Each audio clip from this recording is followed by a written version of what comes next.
Shalom and welcome to the Middle East Report. In this program today we have a very special interview with a former war correspondent and an anchor on Israeli news, and she'll be telling the news from her perspectives on the front lines. And today's special guest is Leah Stern, joining me all the way from North London. Leah, it's an absolute pleasure that you can join me today on the Middle East Report. It's my pleasure to be here and my honor. Thank you for having me. And it's not every day I get the opportunity to interview a former war correspondent. So when I was researching your story, I just found it fascinating. So I know that our viewers are going to find it fascinating as well. But share with us about your Jewish story, being born in Florida, growing up in that great US state, and then attending the University of Florida to study a degree in communications. So yeah, I was born in Miami to quite an affluent Jewish community. Went to Jewish school, was raised quite religious, actually, and very traditional, lit candles on Friday night and went to shul on Saturday morning. One of 7, actually, from different marriages, but we were all very close. My father had several children, so we were a very close-knit family. And we had a love of Judaism from a really young age. Actually, we were taught to love all religions, Christian, Jewish, Muslim. It was really important to my parents that we understood what the world was about and just not living in a bubble. But we had all different types of people always over at our Shabbat table from many different religions in every corners around the world. Went on, yes, to go to the University of Miami, not the University of Florida. Studied film production, and that's really where I fell in love with being a journalist. Amazing. So before we discuss a little bit more about your very prestigious journalistic career, being on the field and reporting for Israel, just share with us something about your Jewish family and how they came to the United States, because one thing you learn about Jewish history and Jewish families is they all have remarkable stories to tell. So I'm Ashkenazi, a combination of Russian and Austrian descent. My great-grandparents came through Ellis Island in New York. They had dodged the Holocaust and wanted a new life coming to America. So they were immigrants and they settled in the Bronx in New York and wanted to make a life for themselves. They were new to the country, trying to chase the American dream, and were surrounded by many like-minded people that wanted the same. So eventually, from the East Coast, migrated down to Florida, where it was much warmer. Quite a large Jewish community in Florida, in Miami, and that's where I started my life. Excellent. So where did your real interest in Zionism and Israel stem from, to the extent that once you graduated, you then decided to make that brave and courageous step of making Aliyah? So I think there's a difference between growing up in the US Jewish and being very much into your religion and then being a Zionist. They don't necessarily go hand in hand, though sometimes they can. I went to the JCC as a kid. I was part of a young Akiva Zionist group on the weekends. But my first real taste of Israel was high school in Israel. I was 16. It was called the Alexander Muss High School in Israel program. And it's when your parents shipped you off to Israel for 3 months in the middle of nowhere in Hod HaSharon. And you just found yourself eating falafels, learning Hebrew, traveling around the country, climbing Masada at 5 in the morning. And everything that you had studied in the Bible had actually come off the page and come to life. So I just fell in love with the country at a young age, and I said when I was 16 and I was there, I'll be back here. And I eventually did get back there and made Aliyah when I finished university. Amazing. So why did you choose to go and make Aliyah to Israel when most people weren't even visiting Israel? I mean, this was during the Second Intifada. We were literally having weekly suicide bombings in Jerusalem, Tel Aviv. I was out that time. It was a horrific time to be out there. No one would walk on the streets of Jerusalem.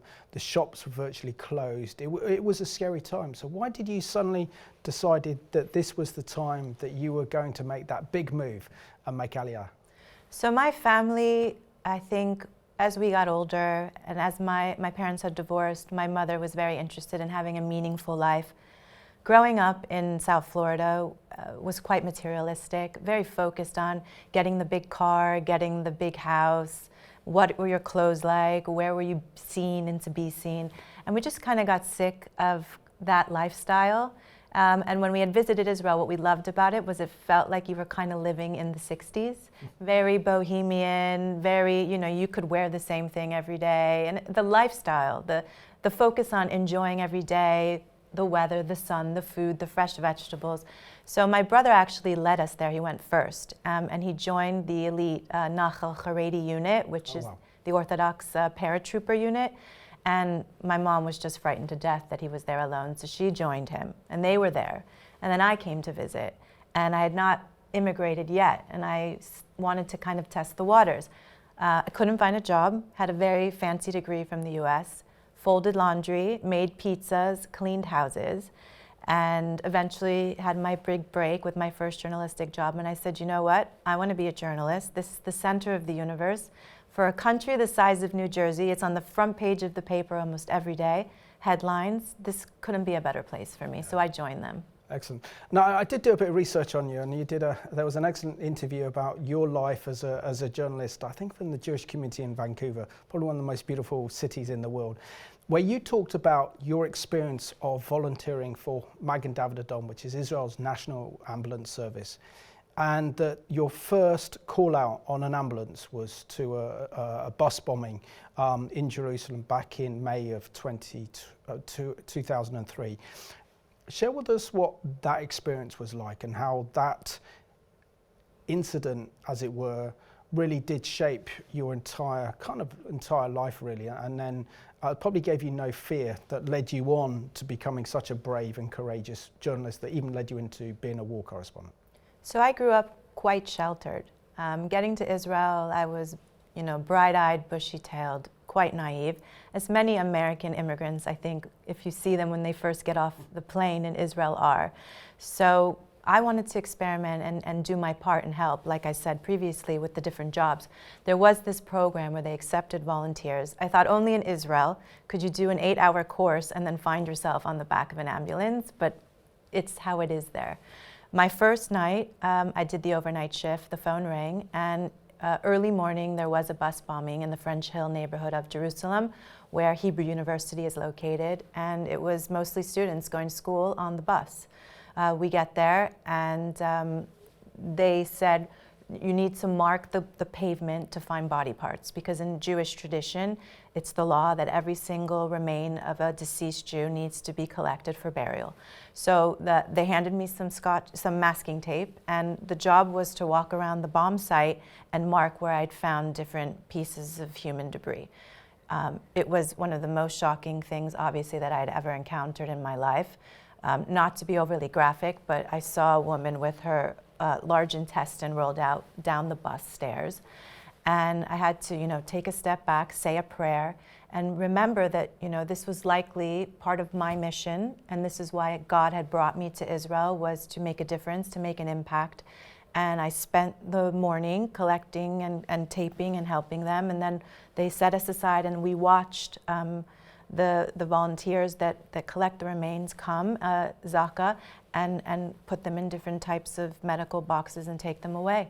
And it was just, really a wake-up call to understand what it Israelis had been talking about. You see it on the headlines at CNN or Fox, from abroad. But when you experience it and you live it and you smell it and you see it, it changes your perspective forever. I can imagine. I had a close friend that was murdered in a bombing at the Hebrew University in 2002. And that was a very, very big shock, particularly because I spent 3 months with the Hebrew University doing a kibbutz all-pound program, learning about Israel University lectures, and with 20 other 9 American Jews and about 4 Europeans, and we were very close. So, particularly with this group that we were in for 3 months. So it's not until you know someone who's actually been murdered in a terror attack does it become very real. And I got to find out about it by actually looking at her picture on the front page of a Sun newspaper in the Tube. And that's how real it is. But share with us how, for example, you got involved with your first break working for the Jerusalem Post. So ironically enough, I went from that scene with Magen David Adom to the Jerusalem Post, initially as an intern, getting coffee for the editor, who I think we both know. And they were short a man one morning, and they said, do you want to take over for the funeral reporter? Because at that time, during the Second Intifada, there were funerals multiple times a day because of all of the bus bombings and terror attacks happening. And they said, we also want you to bring your camera, because I had been a trained photographer, still photographer. So I was going to take pictures of the funeral and the mourning, people that were mourning, and interview them. And it was totally different than any kind of reporting that I'd ever known, because going and being a funeral reporter, you're in the thick of it, you're in someone's most darkest, deepest, most horrible hour, and you have to get in their face with a camera and capture the emotion and then try and speak to them and get a feeling of how people were doing. So that was, I filled in for someone that day, and then I ended up becoming the Jerusalem Post funeral reporter for a period at that time. So that was my first taste of journalism in Israel. And at the same sort of time, you ended up working for CNN. Share with us how you end up being the CNN's Israel correspondent. So I wasn't CNN's Israel correspondent, but I did anchor for Israel's broadcast authority, IBA News, which was the state-run English language channel, broadcast on Middle East TV at the time, and was watched by English speakers in Israel and around the world. I'd gone in for an audition, had no broadcast experience, and the editor took a liking to me, wanted to help a new immigrant, put me in front of a screen test, look to camera, read off the teleprompter. I was terrible. I had some sort of Elvis mouth thing going on. I bumbled on my words.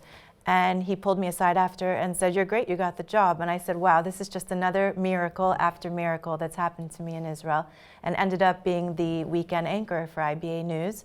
My reports started to get picked up by CNN, so they had a program called CNN World Report.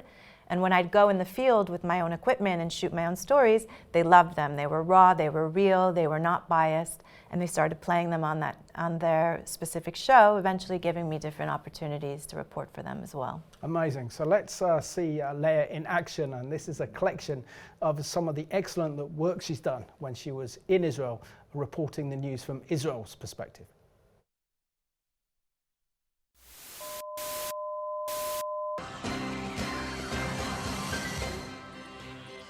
Good evening and welcome to IBA News, broadcasting from Jerusalem. E-menu, the future of restaurant technology.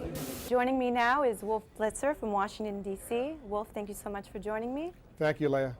The Israeli government has promised to bring the remaining 5,000 Falashmor to Israel by the summer 2008. Welcome to IBA News. Welcome to IBA News. This is Leah Stern reporting for IBA News from Atlanta. It's cold outside, Yochanan, but the good news is the snow is coming down. Shalom and welcome to all of our friends in Israel and from the federations and communities throughout North America. Israel's only pro-female boxer doesn't have anything on me. I think I know why Israel doesn't have that many ice skating rinks, because Israelis simply do not know how to skate. Right now, a mere 5% of Tel Aviv residents get to work on their bike. But for those who do, they say they wouldn't have it any other way. It may seem like small steps, but for Palestinian boy Abdul Karim, it's a giant leap. Born with cerebral palsy, 11-year-old Karim, who lives in Nablus, only attained motor functions at a late age. But an Israeli invention is changing his life. Karim could barely walk, but not anymore, thanks to a specially developed shoe that alters the angles of the foot in a random manner. Karim spent 3 months traveling between the Palestinian Authority into Israel to undergo this unique treatment. 1 year after treatment, and Abdul is still making huge strides forward. I traveled down to some of the communities outside of the Gaza Strip to get a first-hand look at the damage caused by the Hamas onslaught and to speak to local residents about what it's like living in the shadow of daily rocket fire. Father Christmas, 25th December, and here you have for the new year, we got one on the 31st of December. This is where the last 1,500 rockets that have landed in Sderot are stored. I was getting a tour at the local police station, but my interview was suddenly cut short. You can recall. That's it. We safe in here? Yeah, here it's protected. Here it's protected. And this is what landed just outside of the city. The first day of 2009 was not quiet for the residents of Sderot or Gaza. Sitting somewhere and you suddenly hear a door slamming. Oh my God! And you feel physiological changes of heart rate and adrenaline. That was a rocket.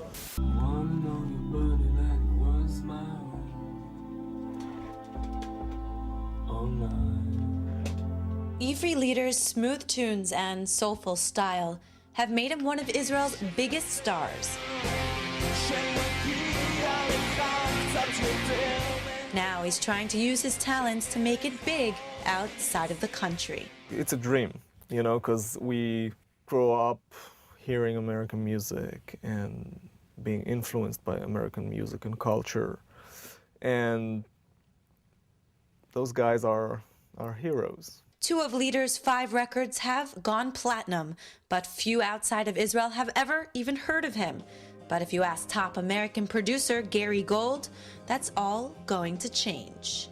He gave me some of his music, and I was totally blown away.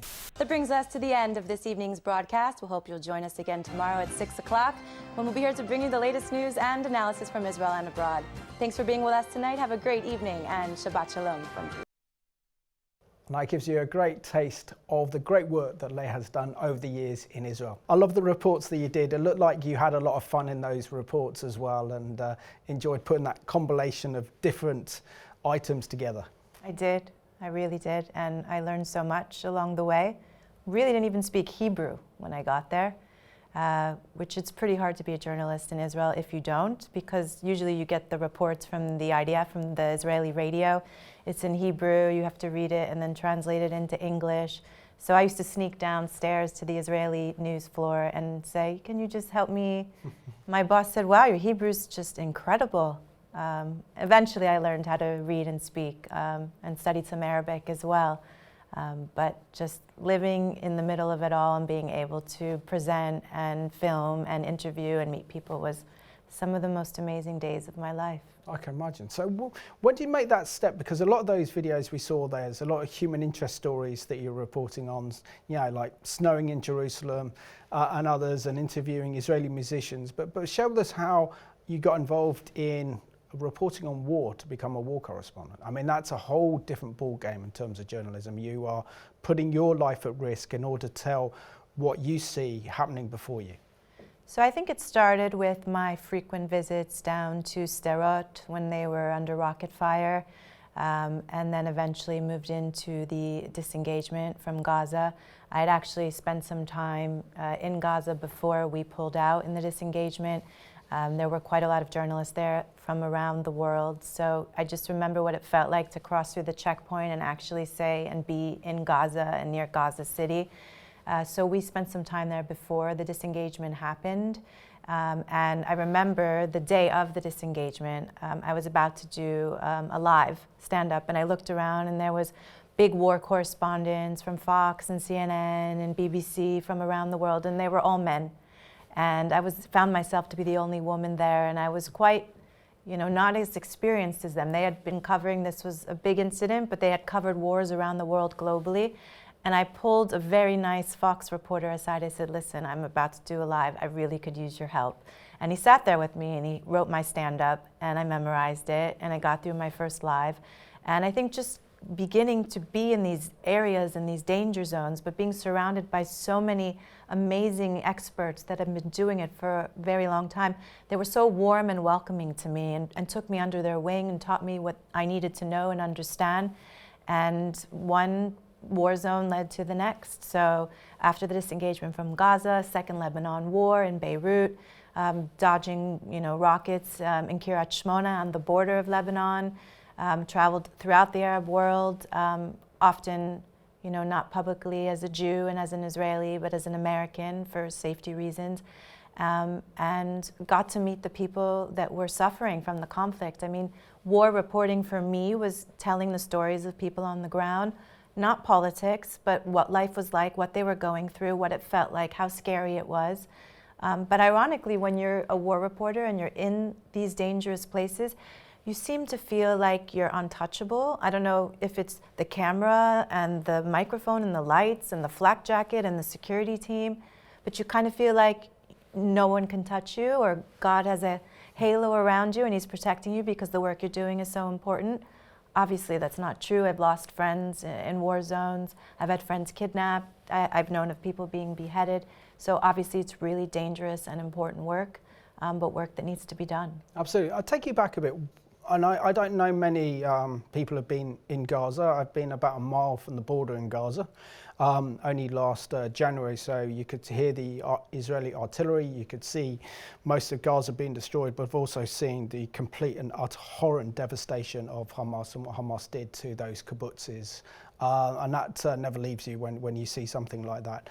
But share with us what it was like to actually be in Gaza. I know, for example, that with the disengagement plan, Israel pulled out a Jewish community of some 12,000, wasn't it? They were forced just to leave their homes, leave their businesses, everything behind, and build a new life for themselves in Israel proper. But this was a huge cost that Israel had to make for peace at the time. Many would ask you maybe this was a bad strategic move on behalf of Ariel Sharon and the Likud government at the time. But share with us what Gaza's actually like.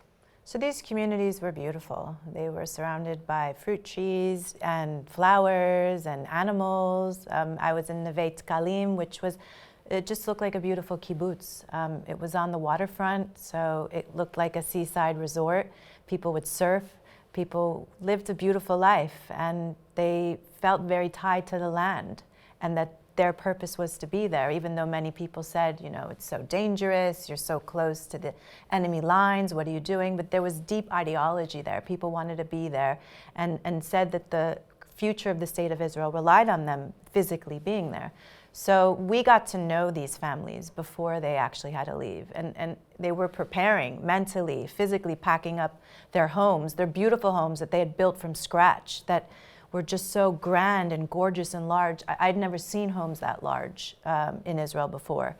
And they were just, you know, trying to come to terms that they were going to be moving. A lot of them didn't know where they were going. And it was just so beautiful there. So watching them get ready and then physically seeing them leave. Some left by choice. Many of them, as you saw the images on TV, were physically removed and had to be taken in the arms of security figures by force. And we watched from before, during, and after. Then we went and visited them, many of them living in caravans, motorhomes, in rural, in the middle of nowhere places, crying over what they had lost. But at the time, people believed that it's what was needed to be done. Now, as we look back, many believe that it was a mistake. We did go back after Israel had pulled out, just a few days after, and visited a synagogue. And it was already ransacked. It was already destroyed. You know, things started to look bad, and the weapons caches and the destruction of this beautiful land that we had given over started already from day one to be taken in a way, if not what it should be. So, and of course, there was that greenhouse that was providing almost, was it worth £17 million or equivalent, thereabouts, that provided so much food, produce, and it was literally destroyed as soon as Israel handed over that territory then to the Palestinian Authority, not even Hamas. But share with us your experience of going to Ethiopia to actually then work alongside and report on the plight of the Jewish people from Ethiopia, who've got an incredible story to tell. And their story is an absolutely remarkable one, and it's one that it just takes such delight learning about this ancient Jewish community in Ethiopia. What was that experience like for you? So I went to Ethiopia. I was in Addis Ababa and Gondar, and I got to see the last Falashmura tribe that claimed to have Jewish descent that were brought to Israel and immigrated there. We spent a week with them preparing, teaching them how to brush their teeth, how to take a shower, how to get dressed, and they had some of them had not seen their families for over 20 years. Some had walked from Gondar in these remote places in Ethiopia to the Jewish embassy in Addis Ababa with the goal of always wanting to be in Israel, reunite with their families in Israel. So I spent a week with them, their children, families, and was able to be there on that day when they got on a plane. We boarded a plane without seats for Israel. They were all dressed in white because they said it was symbolic of their wedding day and reuniting with their maker and reuniting with their homeland. So I sat on the plane with them on the floor with no seats, all dressed in white, and watched as they arrived in Israel, tears streaming down their faces, reuniting with their families, of course kissing the ground and thanking God that they had found their way and made their way. Some of them, like I said, a 20-year journey to get there and start a life in Israel. Israel brought them in, helped them, get into society, put them in a home, educated them, taught them Hebrew, put their children in school, gave them work. So it was one of the most amazing journeys I had ever been on in my life. Amazing. So let's go and see Leah's report now from Ethiopia.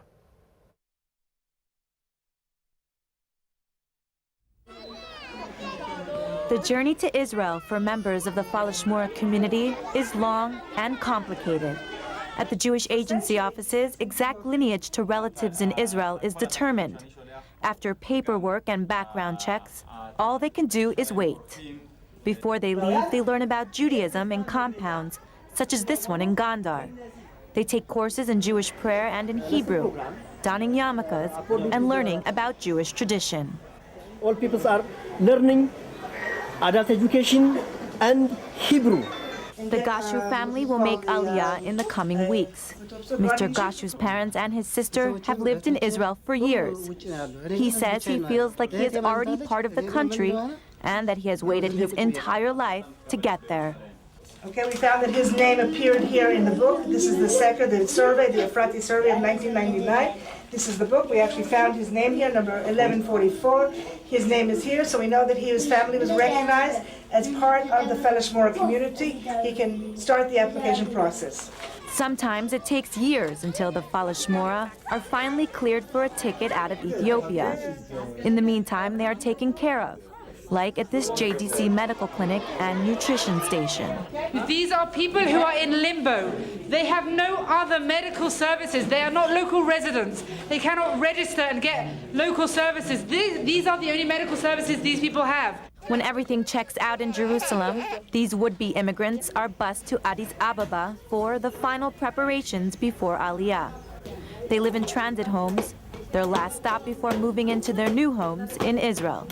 These are people who spend the next 2 weeks going through processing at the Israeli embassy so that they are prepared for their Aliyah process. They live here. This is the first safe shelter with a guard, with a roof over their heads that these people have had for up to 10 years. In their final weeks before leaving, they attend classes and workshops at the Israeli embassy on what life will be like for them when they arrive in Israel. They receive basic instructions like how to hold a pencil or how to brush their teeth. One of the main things we do is we teach them how to use a toothbrush and a toothpaste, because traditionally in Ethiopia, the way they clean their teeth is with a stick. Am I right, Ronnie? Yeah, it's with a stick. And in Israel, it's different. So we want to make sure that every one of them, when they arrive at the absorption centers in Israel, will have a toothbrush and a toothpaste and will know exactly what to do with it. In the final hours before leaving, the children are given new clothes and a backpack for their upcoming school year. Though these kids have no idea what awaits them in the Holy Land, they just can't wait to get there. Many of these Falashmura have been waiting for years, some up to 10, to make it to the Promised Land. This lucky group will immigrate to Israel in the coming days. The Israeli government has promised to bring the remaining 5,000 Falashmura to Israel by the summer 2008. Despite all of the hardships on the way, many here are hopeful that they'll have the chance to reunite with their families and perhaps start life anew in a new land.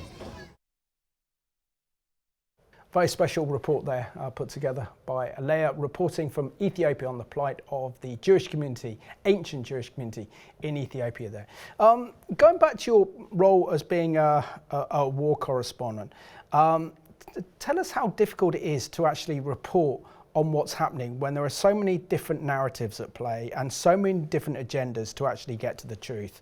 And how, for example, depending on what side you're on, which is pretty much, if we take, for example, our mainstream media, always sides with the cause of the Palestinians and never puts that actual conflict that's going on in its historical or contemporary context.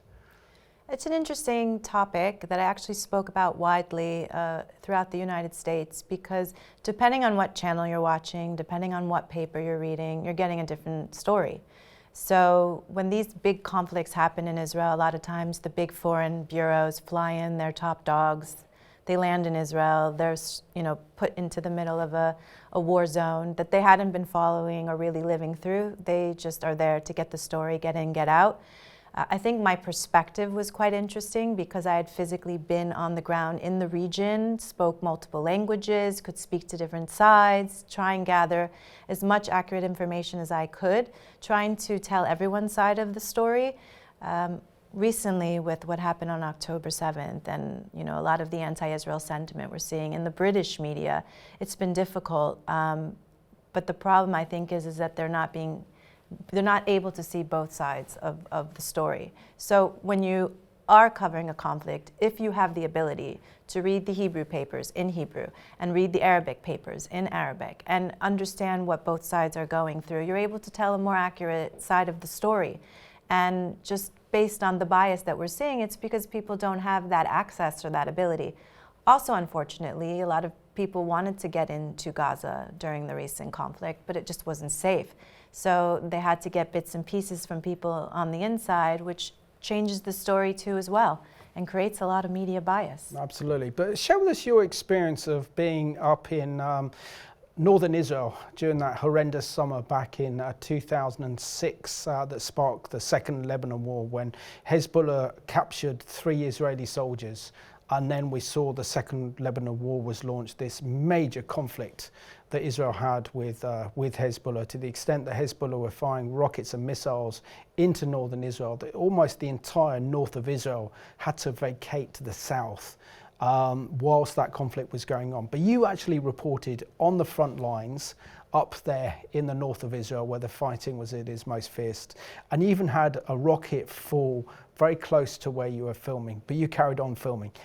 Share with us that story and what it's like to be under fire, but still to continue to record and get your news report out there. So northern Israel is really the unsung hero of Israel. I mean, the amount of times they've been struck with missiles, the amount of times they had to relocate, leave their homes, the Second Lebanon War more recently during the October 7th conflict. It was basically a ghost town. I mean, everyone really left. There were people there that refused to go and wanted to stay and guard their homes and were not going to be taken away from the land and the homes that they had built. A lot of that period was actually spent in bomb shelters. I mean, we were in and out of bomb shelters nonstop. So the small amount of time that you were out of the bomb shelter, you were speaking and interviewing the people that had not left, and they were just frightened and scared to death. Young children, people that had, direct hits on their houses, people that were scrambling looking for food. And a lot of time was spent with them in the bomb shelters because they were public bomb shelters. So you really got to know people and their plight and what they had been living through leading up to this conflict. It wasn't, they were used to having the constant threat and being on that Hezbollah doorstep. But they had such a resilience and a passion and a love for life. You'd think they'd be upset or depressed, but it actually was the opposite. They were eager to live, eager to see peace, eager to, make peace with their enemies. So a lot of it was interviewing people and getting to know what it was like living through it all and their hopes and dreams for the future. So let's see this report from our friends at the IDF that looks back at the Second Lebanon War that took place in 2006 and those daily barrages of rockets and missiles that fired into Israel from the Islamic terror organization known as Hezbollah. Shalom, Lieutenant Colonel Scheffler here. I'm standing at the Israel-Lebanon border. In this beautiful place, Hezbollah conducts acts of terror. They try to execute horrific terror attacks across this border against civilians, living right here. In July 2006, Hezbollah infiltrated across this border, killing 5 soldiers and kidnapping 2 of the bodies. This is how Hezbollah instigated the Second Lebanon War.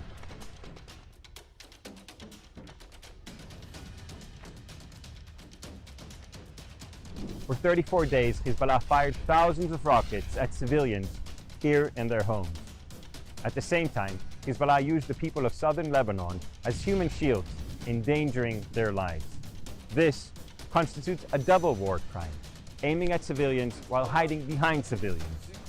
Following these acts of terror, the UN Security Council Resolution 1701 required full disarmament of Hezbollah. The world hoped Hezbollah's malign acts would stop. The security situation would stabilize and the people of Lebanon and Israel would be safe. Sadly, this didn't happen. Instead, Hezbollah and other terrorist organizations in Lebanon continued to harm both nations. In 2015, Hezbollah fired an anti-tank missile at Sheba farms, killing 2 IDF soldiers. In 2018, the IDF exposed terror tunnels dug by Hezbollah to be utilized by Radwan Hezbollah commando terror forces to infiltrate into Israel and kill civilians. Then, in 2019, Hezbollah operatives fired anti-tank missiles across the border and attempted an armed infiltration. In 2020, Hezbollah operatives fired into Israel territory toward the IDF and into northern Israel. Today, the people of Lebanon are suffering from an ongoing crisis, an economic, humanitarian, and security crisis. Hezbollah is enhancing this crisis, abusing the dire situation.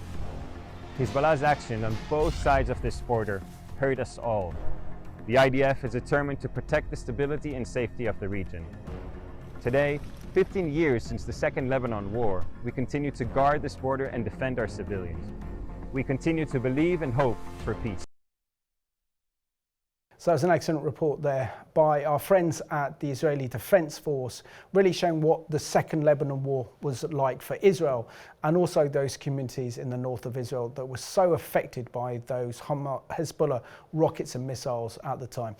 Leah, you also then, from being a war correspondent, ended up working for the Israeli Foreign Ministry as a diplomat, and your posting was, to all places, the kind of Vatican.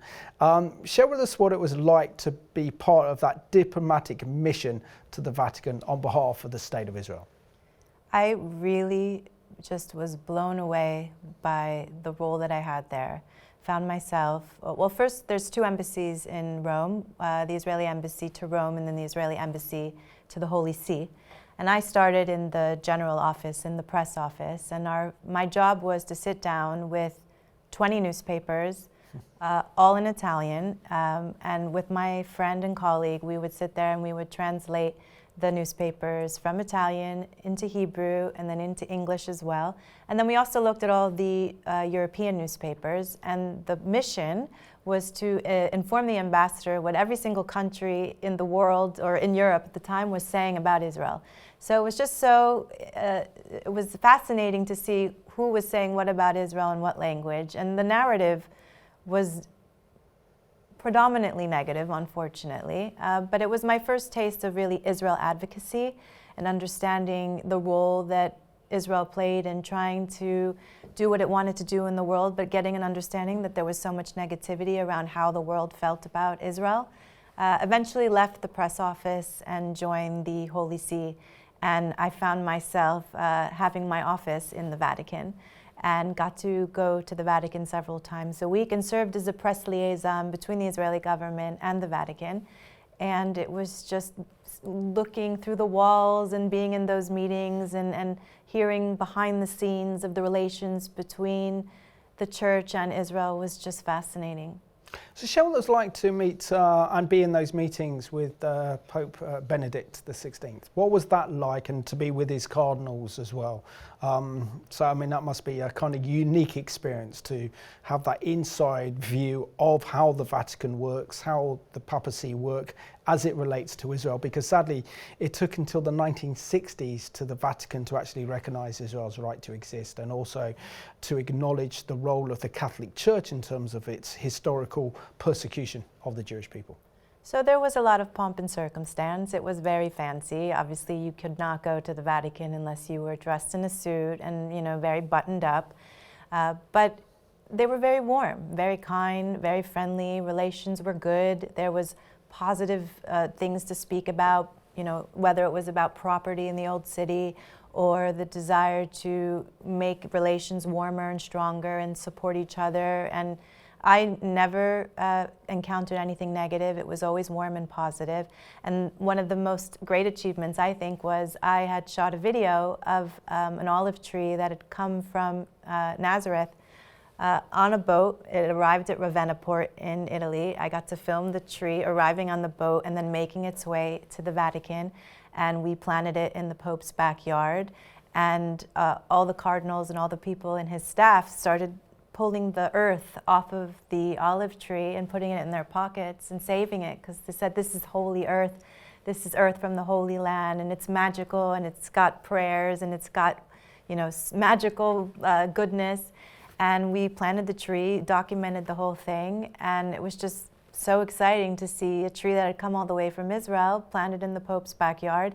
And he said it was one of his favorite trees in his garden, and he tended to it, and he looked after it, and used to pray around it. And he said that it just had it made everything holy and special, and it was a moment that I'll never forget. Amazing. And share with us why you decided to leave Israel and come to the United Kingdom, where you set up your own PR firm. Okay, so I had spent over a decade in Israel as a journalist, and I really enjoyed it. But the work became a bit too dangerous, and as I got older and wanted to start a family, I actually married a British man who brought me here, and moved from journalism into venture capital and public relations. So instead of telling the stories, I helped shape them, and just really fell into Israeli tech, fell in love with the startup nation and, you know, the amazing work that Israel's done on a global stage, from health tech to AI to quantum to cybersecurity, and really wanted to be a part of that. So when I came to the UK, I was a partner at Our Crowd, which is Israel's most active venture capital firm. We've invested over $2.6 billion in over 500 startups, most of them Israeli, and wanted to help them get on the global stage and into the world and into the press. So I opened our UK operations here, and I've been helping Israeli startups get on the global stage ever since. Amazing. So we have to do part two for you to discuss the success of Israel's startup nation, which is an incredible story in itself. But if we look back 2 years ago to October the 7th, share with us where you were on that horrific, evil day where Hamas terrorists had breached the most secure crossing in the world, which is the Erez crossing between Gaza and Israel, where over 3,000 Hamas terrorists committed the worst atrocities against the Jewish people since the Holocaust over 80 years ago, murdering over 1,200 Israelis and foreign nationals, injuring between 6,000 and 7,000, and then taking 251 hostages back into Gaza. As a journalist, give us your perspective when you became aware of what was happening, and what insight did you have knowing that you know that area very, very well? So I think, along with every Israeli and every Jew and anyone that loves Israel around the world, it was just the most horrific, shocking day that ever. It didn't feel real. You know, it started in the rumor mill with things trickling out and text messages, and then the videos started to pop up on Telegram, and everyone, Israel's a small place, everyone knew someone that was impacted or affected. I actually knew several people that had attended the Nova Music Festival. My firm was close to several people that had children that were kidnapped. So, you know, it was a piece of us, it was a piece of our family that was experiencing it. It was hard to find out the truth.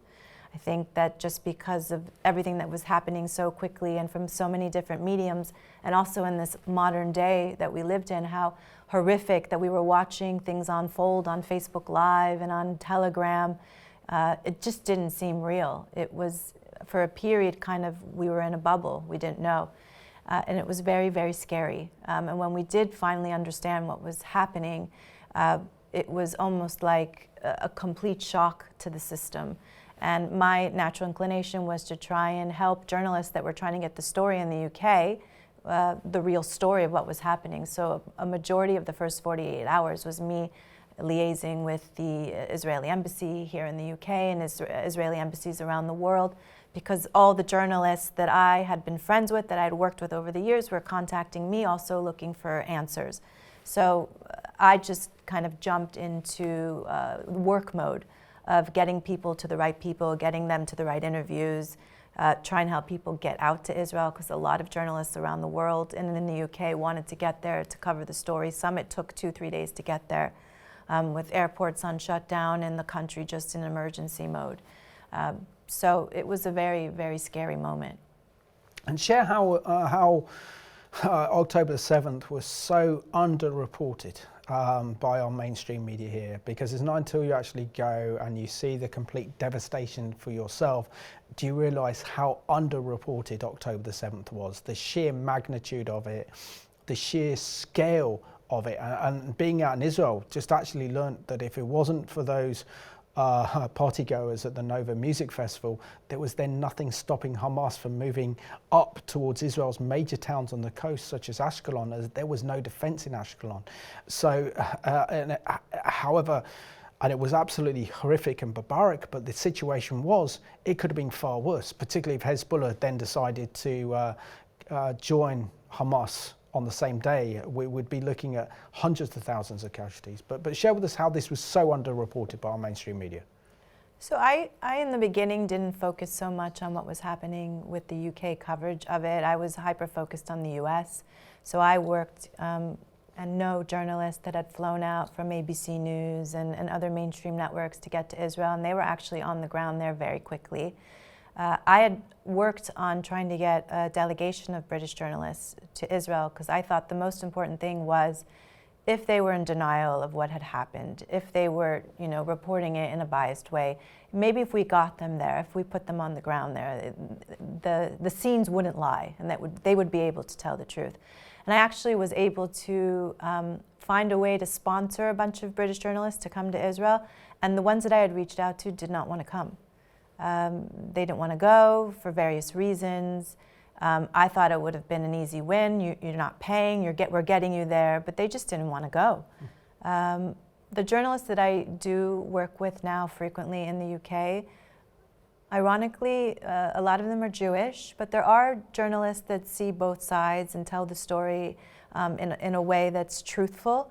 But there are, as we all know, so many journalists that were very slanted, very anti-Israel, pro-Palestinian. Now, I think it's very important to, show how horrible it was on the Palestinian side. They experienced terror and horror, and you should show that. But the one-side reporting of the plight of the Palestinians and not what happened on October 7th just turned the narrative in a completely different direction. And that narrative did change very fast, didn't it? Because we saw that Israel won public sympathy for like 3 or 4 days, maybe in a week, but it wasn't until Israel then started carrying airstrikes at Hamas targets in Gaza did the whole narrative completely changed. And it wasn't long before mainstream media dropped the October the 7th narrative, which was very dangerous when you report, particularly in the Middle East and particularly Israel's war against Hamas. And it's not mentioned the biggest mass terrorist attack ever to occur in Israel's history, considering this was the largest massacre of Jewish people since the Second World War, and the sheer scale of it. To ignore that side of the story and just focus on Israel bombing Hamas in Gaza was horrific. Share with us your thoughts on that kind of reporting that we saw in the aftermath of October the 7th. So I tried to help the foreign ministry with the video content. We thought that if we showed journalists that were skeptical or negative the 45-minute, uncut video of what happened on October 7th, that it would change their minds. And we actually did a screening here in the UK, and we showed many journalists who, some had to walk out in the middle, some were, in tears, and some accused it of being fake and, used by AI and not real.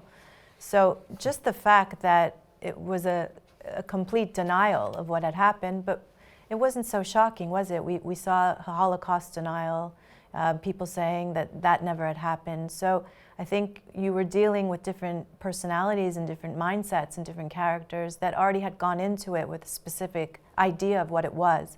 But I do know journalists that eventually did go to Israel, go to the south, go to the kibbutzim, see them intact, see what happened on that day, gone to the Nova Music Festival, interviewed survivors, and their perspective did change. So I do have faith in the human race and in ethical journalism. I think it still can exist, and it should. Yeah, and I think it's not until you actually see things with yourself to get the right perspective. And the reason I wanted to go out there and report from there was because I was dealing with so much October the 7th deniers who actually felt that what we saw happen in Gaza was a false flag operation, and the Israelis committed the atrocities against their own people as a pretext to invade Gaza. And I was coming across that a lot. So for me, it was so important to go and see things for myself, learn what was going on, see it with my own eyes, meet the people, and get a better understanding, because I don't think you can literally report and do programs like this program without actually being there as well. But share with yourselves on really the past year in terms of the media coverage in Gaza, because I've never known a time where our mainstream media, including the UK government, have been lying on a scale that I've never seen before when it comes to the situation in Gaza. To demonize Israel, to say that Israel's committing war crimes, Israel's committing a genocide, Israel is deliberately carrying out a policy of starving the Gazans, and nothing could be further than the truth. It's been a very difficult period, especially for me as a U.S. Israeli immigrant living in the UK. All of this negative sentiment, all of this anti-Israel sentiment has also trickled down into vicious anti-Semitism. I've lived here for 10 years. I've never felt fearful to walk down the street as a Jew.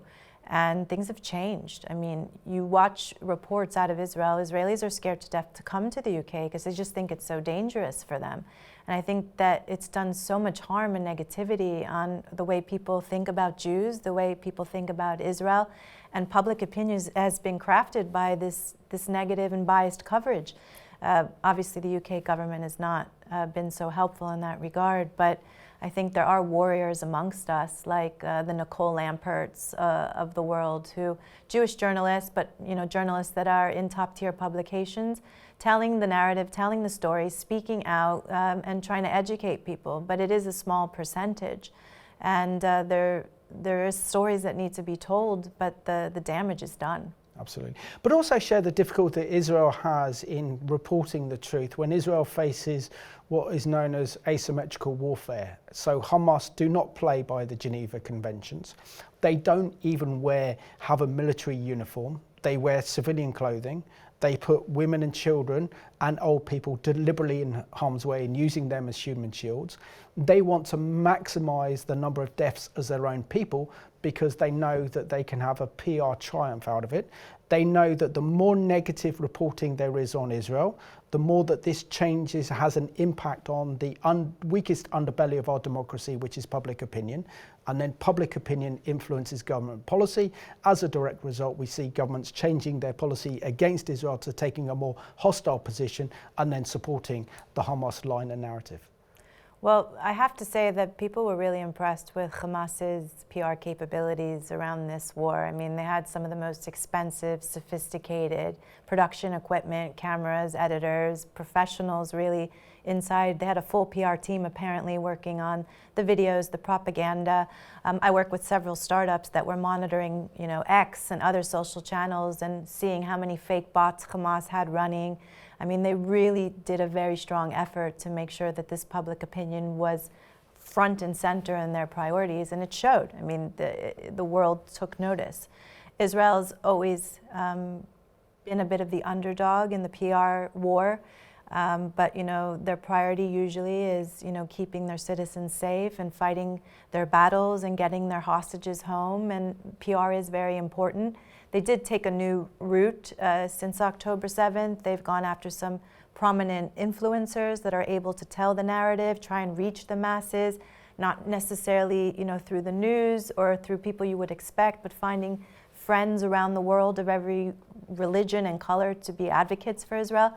And I think it helped. It didn't do a huge help, but it definitely did help. But public opinion for Israel has always been the biggest war that it also has to face. And it's something that I've dedicated my life to, Hasbara, telling the world about how Israel got the most startups per capita after Silicon Valley, how, recently an Israeli company is saving children's lives in the NHS. I mean, everything that you touch and feel has Israel in it. You wouldn't even necessarily know it. No, absolutely. So I have two questions before we finish today. The first question is, what is your opinion on what makes a successful journalist? I think you have to be a people person. You have to have people know you, trust you, believe in you. You have to have that human nature. You have to be approachable. If you want people to open up to you, you need to just be a likable person. I've met some journalists that obviously weren't very likable, more ego than anything, but when you are sitting down with someone, when you're trying to get to their story, you need to have them be able to look you in the eye and believe you and trust you and think that you're a good person. So I think being a good person is a very powerful trait when you want to be a good journalist. And show us what motivates you in terms of your journalism work. You're working towards promoting the real Israel, not the one portrayed by so much of our mainstream media. This is all to do with kind of Jewish values. So the greatest Jewish value I think that guides me is tikkun olam, which means repairing the world. So there's this notion that God created the world and then he broke it up into a zillion pieces, and it was our job as the human race to put those pieces back together. And I think it's a very important way to live by, you know, to help people, to tell people's stories, to give back, not just to take, but to give back to other people and have a world that's filled with goodness. Amazing. Leah, it's been an absolute pleasure to interview you today on the Middle East Report, and it's been fascinating just you retelling your stories of being a correspondent in Israel, and thank you for the work you've done in not only promoting Israel but telling the truth about Israel and the Jewish people, and you've done your nation proud and the Jewish people proud today, so thank you so much. Thank you, Simon. God bless you and God bless your viewers. Thank you. And I just want to thank you for watching today's program. It's always so fascinating to get a real insight from a journalist who's been on the front line, who has actually reported from Israel and actually seen the truth in her reports. As Christians, it's imperative that we look behind the false lies and the false narratives about Israel and really know what's happening in Israel for ourselves, so we can help fight and counter these media lies and bias that so demonizes Israel and the Jewish people, because after all, the Jewish people live. So thank you for watching today's Middle East Report.